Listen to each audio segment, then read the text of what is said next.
UP board कक्षा 11 विषय हिंदी के अंतर्गत निर्धारित संस्कृत भाग का प्रथम पाठ भोजस्य औदार्यम प्रस्तुत है। भोजस्य औदार्यम अर्थात भोज की उदारता। प्रस्तुत पाठ में धारानगरी के राजा भोज की उदारता संबंधित प्रसंग वर्णित हैं।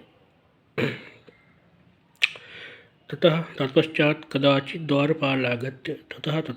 कदाचित किसी द्वारपाल ने आकर के महाराजम भोजम प्राह, महाराज भोज से कहा, देव हे महाराज, कौपीन अवशेषो विद्वान द्वारि वर्तते। द्वार पर कौपीन मात्र पहने हुए एक विद्वान उपस्थित है। राजा प्रवेशयित, राजा ने कहा, प्रवेश करवाओ। ततः तत्पश्चात प्रविष्ट हुए। सह कवि, उस कवि ने भोजम आलोक की भोज को देख करके अद्य में दारिद्र्य नाशो भविष्यति, आज में मेरी दारिद्र्य नाशो निर्धनता का विनाश भविष्यति हो जाएगा। इति मत्वा, ऐसा मान करके संतुष्ट होकर के हर्षाश्रु बहाए। राजा ने तम अवलोक उसको देख करके प्राह कहा, कवे हे कवि, किम रोदिषि, क्यों रो रहे हो। ततः कवि राह, तब कवि ने कहा, राजन हे राजन, आकर्ण्य मदगृह स्थितिम, मेरे घर की स्थिति को सुनिए। अये लाजान उच्चैः पथिवचनम माकर्ण्य गृहिणी, शिशौ कर्णो यत्नात् सुपीतिवती दीनवदना, मयि क्षेणोपाये यत्कृति दशावश्रु बहुले, तदन्तः शल्यं मे तुमस्य पुनरुद्धर्तुम् उचितः। अये लाजान उच्चैः पथिवचनम माकर्ण्य, मार्ग में अरे खिले ले लो, इस प्रकार के उच्च वचन को आकर्ण्य सुनकर के गृहिणी मेरी पत्नी ने, शिशौ कर्णो यत्नात् सुपीतिवती दीनवदना, मेरी गृहिणी जो दीन मुख वाली है, उसने यत्नपूर्वक शिशु कर्णव सुपीतवती, शिशु के मेरे बच्चे के दोनों कानों को बंद कर दिया। मई क्षेणोपाये यदकृत दशावश्रु बहुले, तथा मुझ असहाय पर, उपाय विहीन व्यक्ति पर जो अश्रुपूरी दृष्टि डाली, तदंतः शल्यम में तुमसे पुनरुद्धर्तुम उचितः, उसको देख करके मेरे हृदय में उत्पन्न हुई पीड़ा रूपी कांटे को निकालने में आप ही समर्थ हैं। राजा ने शिव कल्याण हो इति उदीर्यन, ऐसा कहते हुए प्रत्यक्षरम लक्ष्यम दत्वा प्राह, प्रत्येक अक्षर पर 1,00,000 मुद्राएं देकर के कहा, त्वरितम गच्छ गेहम, तुरंत घर जाओ। तद्गृहिणी खिन्ना वर्तते, तुम्हारी पत्नी दुखी है। अन्यदा, किसी अन्य समय पर, भोजः राजा भोज, श्री महेश्वरम नमितुम, शिव को नमस्कार करने के लिए शिवालयम अभ्यगच्छत, शिवालय गए। तदा, तब, कोऽपि ब्राह्मणः, कोई ब्राह्मण, राजानम शिव सन्निधौ प्राह,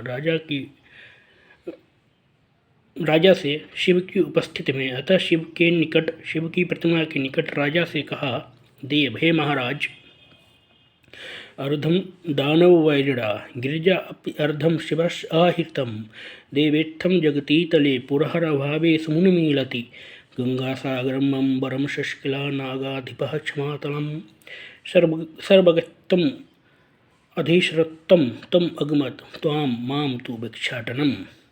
अर्धम दानववैरिणा अर्धम, दानववैरी अर्थात विष्णु के द्वारा आधा भाग ले लिया गया।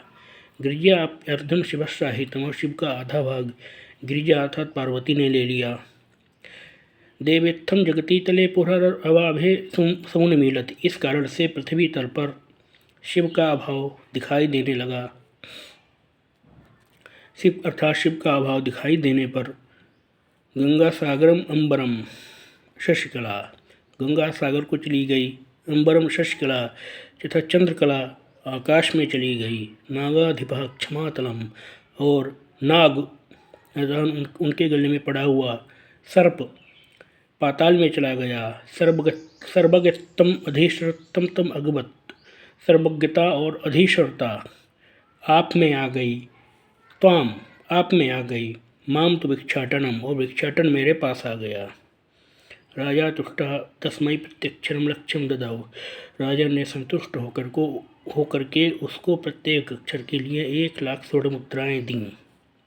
अन्यदा किसी अन्य अवसर पर राजा ने समुपस्थितां सीतां प्राह अपने समीप उपस्थित हुई सीता नामक कवित्री से कहा, देवी, हे देवी, प्रभातम वर्णय, आप प्रभात का वर्णन करिए, प्रातःकाल का वर्णन करिए। सीता प्राह, सीता ने कहा, विरल विरलाः स्थूलास्ताराः कलाविसज्जनाः मन इव मुनेः सर्वत्रैव प्रसन्नम् अभून्नभः अपसरति च ध्वान्तं चित्तात् सतां दुर्जनः व्रजति च निशाक्षिप्रं लक्ष्मीर्अनुद्यमान् इव। विरल विरलाः स्थूलस्ताराः कलाविसज्जनाः विरल विरलाः स्थूलस्ताराः। इस समय यत्र तत्र बहुत विरल रूप में नक्षत्र उसी प्रकार से दिखाई दे रहे हैं जैसे कलयुग में सज्जन दुर्लभ हो जाते हैं। मन इव मुने सर्वत्र प्रसन्न भून्नभः, तथा इस समय नभ उसी प्रकार से निर्मल स्वच्छ हो गया है जैसे मुनि का मन निर्मल निष्कलंक होता है। अपसरति च ध्वांतम चित्सा सतामिव दुर्जनः, और जिस प्रकार से सज्जन व्यक्ति के मन से दुर्जन व्यक्ति दूर हो जाते हैं, वैसे ही इस समय ध्वांत अर्थात अंधकार दूर हो रहा है। व्रजति च निशा क्षिप्रम लक्ष्मीर अनुद्यमान विव, और जिस प्रकार से अपरिश्रमी अनुद्यमी लोगों की लक्ष्मी अर्थात धन संपत्ति तेजी से नष्ट हो जाती है, इसी प्रकार से इस समय रात्रि भी शीघ्रता से नष्ट हो रही है। राजा तस्यै लक्ष्यम दत्त्वा प्राह, राजा ने उस कवित्री सीता को 1,00,000 स्वर्ण मुद्राएं देकर के कालिदासम प्राह, कालिदास से कहा, सखे हे मित्र, तुम प्रभातम वर्णय, तुम भी प्रभात काल का वर्णन करो। कालिदास प्राह, कालिदास ने कहा, अभूत प्राची पिंगारसपतिप्राप्य कनकम गतश्छायश्चंद्रो बुधजन इव ग्राम्य सदसि क्षणं क्षीणास्तारा नृपतय इव अनुद्यम पराः नदी पाराजन्ते त्रिविडरहिता नाम इव गुणाः। अभूत प्राची पिंगारस्पतिप्राप्य कनकम, रसपति कनकम प्राप्य प्राची पिंगा अभूत। इस प्रातःकाल को प्राची दिशा अर्थात पूर्व दिशा उसी प्रकार से पीली हो गई है जैसे सोने को प्राप्त करके पारा पीला दिखाई देता है, पीला हो जाता है। गतश्छायश्चंद्रो बुधजन इव ग्राम्य सदस्य, इस प्रकार से गंवारों के असभ्यों की सभा में विद्वान व्यक्ति निस्तेज हो जाता है, अपमानित होता है, उसी प्रकार से इस समय चंद्रमा निस्तेज हो गया है। क्षणम क्षीणास्तारा निपतय इव अनुद्यम पराः, और अपरिश्रमी अनुद्यमी राजाओं की भांति इस समय नक्षत्र क्षणमात्र में क्षीण होते जा रहे हैं, निस्तेज होते जा रहे हैं। नदी पाराजन्ते द्रविड़रहिता नाम इव गुणाः, और इस समय प्रातःकाल को दीपक उसी प्रकार से सुशोभित नहीं हो रहे हैं जिस प्रकार से निर्धन व्यक्ति के सद्गुण सुशोभित नहीं होते हैं। अर्थात जिस प्रकार से लोग निर्धन व्यक्ति चाहे वह कितना भी सद्गुणवान हो, उसके गुणों को कोई महत्व नहीं देते हैं, उसी प्रकार से प्रातःकाल को लोग दीपकों को कोई महत्व नहीं देते हैं। इस समय दीपक प्रज्वलित नहीं हो रहे हैं। राजा अतितुष्टः तस्मै प्रत्यक्षरं लक्ष्यम ददौ, राजा ने अत्यंत संतुष्ट होकर के कालिदास को प्रत्येक अक्षर के लिए 1,00,000 स्वर्ण मुद्राएं दीं।